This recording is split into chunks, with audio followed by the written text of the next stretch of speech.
Just, of course, teams preparing to come up here shortly and excited about the opportunity to compete for another Big 12 championship. Really, as always, excited to play a great Missouri team. Gary Pinkel and his staff have done a great job building that program. A bunch of great players, Chase Daniels through Jeremy Macklin and Kaufman, and even defensively got a bunch of excellent players, veteran players. So we recognize it as another major challenge through the season, but an exciting one at that. And so we're had a good week of preparation and just excited for the game tomorrow. Okay, before we take questions, I remember one other thing I was supposed to tell you. Coach is going to take all the questions from the floor. As soon as he finishes, Coach Pinkel should be here. We'll take a photograph or give you a photo op, and then he's going to be leaving. There'll be no time for one-on-one. So anything you want to ask, you better ask from the floor. Okay, first question, we'll get a microphone to you. Boy, this is great. Okay, we got a question in the middle right here. Just a moment, we'll get a microphone to you. Coach, hello, testing. Chris Lincoln, ABC in Tulsa. Coach, your comments on your Offensive Player of the Year, Sam Bradford, what he's meant to this football team and to you in your 10 years at Oklahoma. The guy's just absolutely amazing. The poise, the precision he plays with, the talent he has. The guy is just special. I don't know any other way to say it. And you just look at his production in the last couple of weeks and a couple of games against ranked teams that we had to have. He's accounted for probably 9 or more touchdowns, 77% completions, no turnovers. He's just been the guy's been outstanding and continues to do it week in and week out. And I said it this past week. The guy's just amazing and probably the best we've had. Follow up, Peter, just about the injury, Bob, to his non-throwing hand. Yeah, he's due to have surgery Sunday morning after the game. But working through it this week, we have a splint prepared for him that he's operated with throughout the week wonderfully. We haven't had any issues with it. He feels good with it, and should be even better than a week ago in that we have a plan for it. He has something to brace it. Our trainers did a great job taping him up last weekend, but this will give him more support. But he's able to operate under center and do everything that we normally do. Got a question on the front. Let's get the microphone to you, please. Bob, Tim Griffin from ESPN.com. Why have you guys been so successful on this stage? You're 5-1, and you have to give the players, the credit. They have played well in this situation and have executed well. And I think we have focused on. Sometimes you come into this game in a lot of different ways, and it's like I said, other years where we've been undefeated or not, you have nothing without this game. And regardless of what your record may be in conference, you have to win this game to be presented the trophy. And that's who the Big 12 champion is. And so, I think our guys have done a really good job of focusing on that regardless of what you've done to this point, this is what matters. And let's make sure we play our best. Got a question right here on the front left. Bob Berry, Jr., NBC, Oklahoma City. It seems like a lot of people nationally are, discounting the offensive statistics in this league, saying there's no defense being played. It's kind of a, fluke or whatever. Just your thoughts on that. Is it just that the offenses are so good, including yours, obviously, and that you really can't gauge defense because the offenses are so good? Well, I think too, it's easy to look good defensively when you're playing average offenses. So you can throw it back at them the other way if you choose to. That's up to you. In the end, that's the way it is. As a defense. When you're playing against an average quarterback or a team that doesn't have a whole bunch of skill around, it's good. It's easy to look good defensively. When you start playing some of the teams like we're going to play tomorrow night, when you look, they got a great tight end, they got great receivers, they got a great running game, and they have an excellent quarterback running the whole show, and they're no huddling.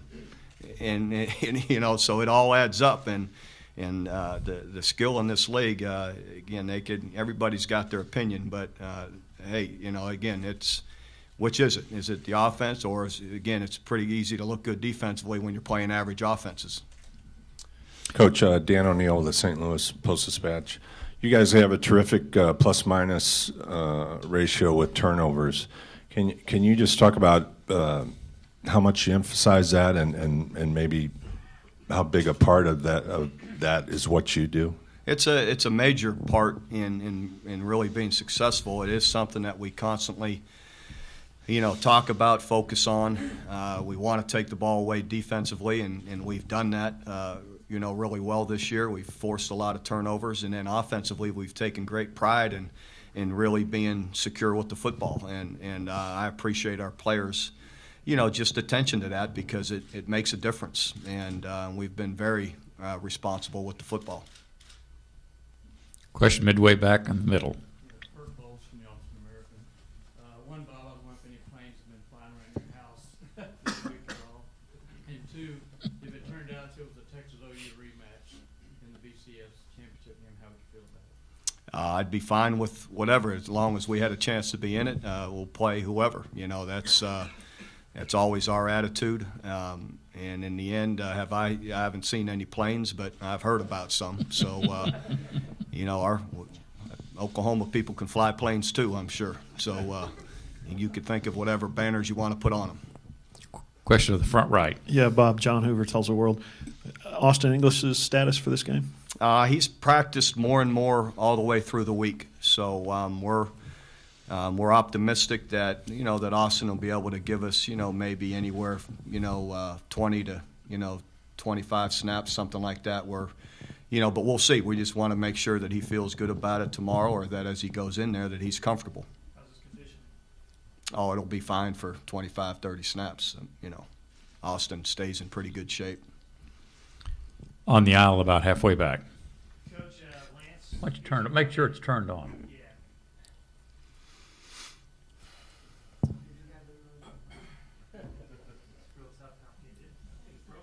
right, Lance from NBC Action News here in Kansas City. Quick question for you. What do you think of the field, the playing conditions, what you saw last week? Is it a concern for you? It's not a concern because we're playing on the same field as Missouri. So in the end, you deal with it. So it doesn't much matter, does it? For us. So I don't look at it that way again because they're going to be playing on the same field, and so we'll just see how it is. I've heard they've done a lot of work on it this week, so we're optimistic it'll be whatever you need it to be. Left side on the aisle. Steve Lehman, Fox in Tulsa. Bob, you guys have a chance tomorrow to win a third straight Big 12 championship. No one else has done that in 12 years. What does that mean, and what does it say about your program to be able to have that opportunity? Well, I look at them all, individually, and whatever you've done in the past, to me, never, it doesn't enter into what you have to do now. It's just, so I guess in the end you could look at it as a level of consistency and overall as a program, you do take pride in that, of being consistent in how you play and perform and how you work. And, so it's a positive for sure. And, and again, you do take pride in that consistency. About halfway back on the left. Barry Trammell with the Oklahoman. Bob, are you confident that with a victory tomorrow you'll get to go to Miami, no matter what kind of victory it is, or do you think style points might play a factor again? I don't ever look at anything other than doing your best to win, and that's what we're focused on. And whatever's going to be will be from there. But as a team and as a program, that's what you have to focus on. Is we need to play well to beat a really good team and have a chance to be the Big 12 champion. So that's all we've focused on, and that's all I'm thinking about. Question on the outside left. Coach Nick Griffith, KNBC here in Kansas City. So much talk about this Big 12 championship game being played permanently in Dallas. Is that something that you'd be in favor of? I'm in favor of whatever our commissioner and presidents, athletic directors feel is best for the league. If it's best for the league to continue to travel around, I'm good with it. If they feel it's better to have a location everyone can point to every year, I'm good with it that way too. So I'm, whatever's best for the league and everyone else, I'll hopefully bring our team and go compete. Coach Jason Anderson, Sports Radio 810. Along those lines, in your opinion, if you were asked about it, how much would weather and field conditions play a part in making it a permanent place or coming back to Kansas City? Well, I would imagine it would be a factor to discuss. How much of a factor I couldn't tell you, but it's something to consider. Not only, you're talking about travel plans for thousands of people as well, and teams, and so it's something that is always considered or should be considered. Got a question on the left against the wall. Randy Riggs, Austin American Statesman. Bob, a few years ago, y'all lost this game up here and still got to play for the championship, national championship. Do you think that's a luxury you have this year? I would guess not. That's a pretty simple. We got a question on the aisle about halfway back, and then we'll come back to the front. Coach Jason Anderson, Sports Radio 810. With the struggles in the kicking game, how much of a factor is Jeremy Macklin in your game planning for this game? Oh, Jerry, he's a major factor in our game planning. The guy's an excellent player. Everyone realizes that. We do. So, we've emphasized it. We've worked it. But you have to do it, and if we're kicking off, he's going to have his hands on it some. We've got to do a great job of squeezing it and staying in front of him and tackling him. But it isn't easy. He's an excellent, very explosive player. Front left. Coach, is there an unsung guy on your team? I know you think everybody's good, but has there been one guy, two guys that have come through this year that, maybe a Travis Lewis or somebody like that you've really been, I won't use the word surprised, but pleased with, that you didn't really know would develop this way through the season? Yeah, some guys that really have stuck out. As you said, Travis Lewis is a redshirt freshman, and the big plays, the turnovers he's created, and the consistency he's played with. Another guy, Frank Alexander at defensive end, with the injuries we've had at defensive end. Frank has played, he's just been outstanding. In week in and week out, he has stepped up in an area that we're incredibly thin. Really, both those guys at backer and defensive end. And then offensively, I think some guys that up front maybe aren't talked about a lot. Brandon Walker has had a huge year, and consistently. Last year, this year has been a really consistent player in the offensive line that maybe isn't talked about a lot. Question in the middle front. Yeah, Bob, Chris Lincoln, ABC Tulsa. I know the coaches don't get into this, but certainly players and obviously fans do. Revenge factor. Obviously, you're the only team that beat Missouri last year. They haven't forgotten that.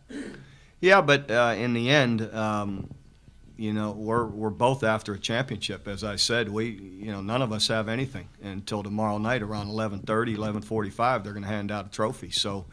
That's a lot to go after, and so our players understand that, and like I said, 1 year to the next doesn't much matter. It's what you have to do now to get that trophy. Question all the way in the back on the last aisle. Coach Daniel Holdage, ABC in Oklahoma City. I'm just curious, with all the talk in the I'm right here, Coach. Okay. With all the talk of the BCS all week, how have your players kind of dealt with that as far as staying away from that and being focused on this game, and also, why has your defense been so good against Missouri and Texas Tech and teams that play that way the last several years? Again, what we have done, as a team, is focus on our preparation. What works for you every week, and having an opportunity to win. There's a lot of opinions out there and a lot of voices, but in the end, what you do Saturday, is all that matters. And again, I don't think it's been pleasing to anybody, to any of the players. But the situation we're in the situation because there's a three-way tie, and we understand that. So let's get ourselves prepared to play as well as we can. We've been able to play these teams, fairly well. I think we operate in space well. We're athletic to be able to spread out, tackle in space, cover people. We've got a good front four that we usually have a chance to get decent pressure without having to blitz all the time, which I think also helps us. And I think those are the biggest reasons. In being able to spread out and be athletic in space and make plays. Question about halfway back on the right. Yeah. Kirk Bowles from Austin, Bob. Can you talk about why you gave up your vote in the coaches poll, and do you have any regrets doing that? I'm not going to speak about it. I just don't feel that it's it's going to take away from. It's going to be a story, and I don't think that's right. So, and I had my reasons, and do I wish I'd had it back? I don't know. I felt I didn't do it for certain principles, and so I got to stick by that. Trust my gut that that's the right thing to do.